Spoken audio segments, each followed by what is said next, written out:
Bonjour, bienvenue au JESFC 2025, Journée européenne de la Société française de cardiologie 2025. Je suis Jean-Claude Deharrault, je suis rythmologue à Marseille et nous avons la chance et l'honneur d'avoir avec nous le professeur Pascal Defaille, qui est rythmologue au CHU de Grenoble et qui va nous parler de la fibrillation atriale infraclinique. Alors il y a une vraie question, Pascal. La fibrillation atriale infraclinique, faut-il vraiment l'anticoaguler ? Cette question, elle sous-entend quand même qu'on donne d'abord une définition de cette fibrillation atriale infraclinique. Absolument, je pense que cette définition est très importante parce qu'elle n'est pas aussi claire que ça. L'AFA clinique, elle peut être symptomatique ou asymptomatique, mais elle doit toujours être enregistrée par un électrocardiogramme. C'est un électrocardiogramme qui peut être un électrocardiogramme de surface, comme un électrocardiogramme par une montre connectée, comme un Holter. Mais c'est vraiment l'électrocardiogramme qui fait le diagnostic de l'AFA clinique. L'AFA infraclinique, elle est bien sûr asymptomatique, mais elle est forcément enregistrée par des mémoires en continu, soit d'un moniteur implantable, soit d'une montre par la PPG, et à ce moment-là, qui va faire enregistrer un tracé électrocardiographique, mais motivé par l'enregistrement continu de la fréquence cardiaque, voire par un moniteur implantable. Mais il y a forcément un enregistrement au long cours de l'électrocardiogramme par un device ou par une autre prothèse. D'accord, donc un enregistrement finalement continu de la fréquence cardiaque. C'est ce qui diffère de l'AFA. D'accord, et une documentation par un électro. Donc ça nous pose quand même un problème parce qu'on a énormément aujourd'hui d'objets connectés. Donc la première question qui se pose, c'est est-ce que cette fibrillation infraclinique, on l'a beaucoup étudiée en population générale dans la littérature ?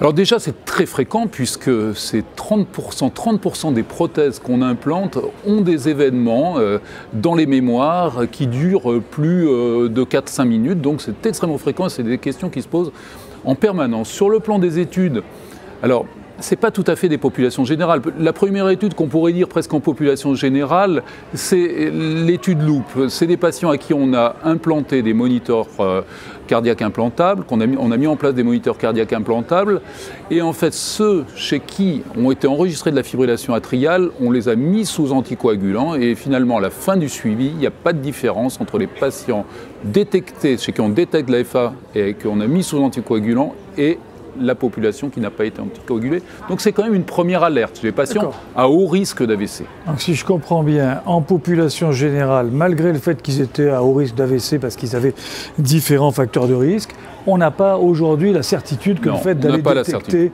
Absolument. Et il y a des populations dans lesquelles on l'a vraiment mis en évidence ? Alors il y a deux études importantes parues ces 2 dernières années dans une population plus spécifique, ce que sont les populations de patients implantés de stimulateurs ou de défibrillateurs dotés d'une sonde atriale et qui détectent des événements rapides dans les mémoires. Ces 2 études, c'est NOAA-AFNET et Artesia. NOAA-AFNET, c'est une étude avec un produit qui est l'Edoxaban qu'on n'a pas en France, mais qui compare une population sous Edoxaban chez qui on détecte des événements dans les mémoires des stimulateurs ou des défibrillateurs qu'on compare à un placebo. Elle a été arrêtée prématurément pour motif de futilité, et en fait elle est négative puisqu'elle ne montre pas de bénéfice du traitement anticoagulant par rapport au placebo, et en revanche il y a beaucoup plus d'événements hémorragiques dans le bras anticoagulé que le bras placebo. La deuxième étude, c'est Artesia. Artesia, elle a été menée à terme. Artesia, c'est des événements qui sont entre 0 et 24 heures, pas plus de 24 heures. Il n'y a pas les patients qui ont plus de 24 heures dans les mémoires.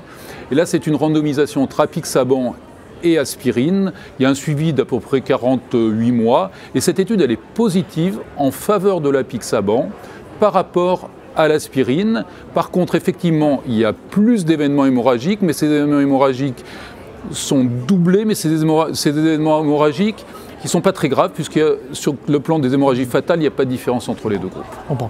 Donc finalement, Artesia est positive, NOAA-AFNET a été interrompu prématurément pour futilité. Et alors finalement, qu'est-ce qu'on doit conclure de ces fibrillations qu'on détecte ? C'est très fréquent comme situation, hein, 30%. D'une part, NOAA-AFNET incluait dans le critère primaire d'évaluation la mortalité. Donc c'est un petit peu différent, alors que dans Artesia, il n'y avait pas la mortalité cardiovasculaire, il n'y a que les événements emboliques. Donc c'est un petit peu différent comme étude.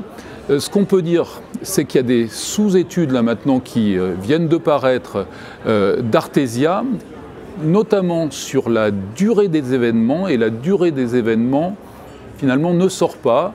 Que ça soit entre 0 et 4 heures, entre 6 heures, une dizaine d'heures, ou 6 heures et 24 heures, ça ne ressort pas, probablement parce que dans Artesia, il n'y a pas les événements de plus de 24 heures. Les patients de plus de 24 heures, finalement, passaient dans un bras où on les anticoagulait systématiquement et ils sortaient de l'étude. Donc on ne valide pas ça sur la durée. Par contre, dans Artesia, sort le Schatz-Vasc, c'était le Schatz-Vasc à l'époque, et en fait, dès que le Schatz-Vasc est supérieur à 4, là, le bénéfice du traitement anticoagulant est significatif, alors qu'il n'y a pas d'augmentation de risque hémorragique par rapport au Schatz-Vasc plus bas. 4, ça ne sort pas, c'est intermédiaire, et inférieur à 4, vraiment, c'est non significatif. D'accord, donc merci beaucoup Pascal, je pense que c'est extrêmement clair. Alors d'abord c'est un problème qui est fréquent, cette fibrillation atriale infraclinique, c'est celle qui est détectée quand on surveille finalement un patient 24 heures sur 24 avec un dispositif quel qu'il soit. Donc ça c'est important. Peut-être quand même dire qu'on est un petit peu réticent aujourd'hui chez les patients de la population générale, y compris ceux qui ont quelques facteurs de risque, à les anticoaguler quand on a dépisté de la fibrillation atriale. Donc aujourd'hui, je pense qu'il n'y a pas d'indication vraiment à le faire, sauf dans le cadre d'études, bien sûr. Et puis, ça a été très clair, pour les patients qui sont appareillés de dispositifs implantables, pacemakers, etc., eh bien, chez ces patients-là, c'est finalement avant tout le score de Schatz-Vasc supérieur ou égal à 4 qui fait prendre la décision, pour des durées, d'après ce que j'ai compris, d'événements relativement longs.